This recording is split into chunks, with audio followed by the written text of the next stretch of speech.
अरे पोरो, तुमच्यापैकी दोघांपैकी रिकामं कोण आहे? मी अरे खंडू, तू काय कर, माझ्यासोबत गावाकडे चाल आणि डोक्यावर एक सिमेंटची गोणी घेऊन ये. आणि अनिल, तू काय कर, इकडे कामगार लोक आहेत त्यांच्याकडे लक्ष राहू दे. चला. अरे पोरो, तुमच्या दोघांपैकी रिकामं कोण आहे? मी नाही मालक, हे बरं अनिल, एक कर, आता आपल्याला मार्केटमध्ये जायचं, काही भाजीपाला घ्यायचा आणि भाजीपाला घेऊन आपल्याला वापस यायचं. खंडू, तू काय कर, हे तिथं आपल्या विहिरीवर मोठमोठाले दगड पडले, ते दगड तू काय कर, जमा कर अशी व्यवस्थित. जा रे जा. चला मालक, आपण जाऊ.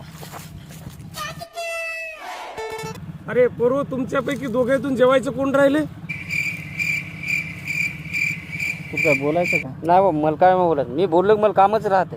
मालक, मी जेवायचा राहिलो. बरं अनिल, तू काय कर, जेवण कर, जेवायला बसायला सगळ्याला वाढा, हा. तुम्ही जेवण करा. हा. आणि खंडू, एक काम कर, तू आता ही पाण्याची कॅन संपली, मग पाणी घेऊन ये बरं तू.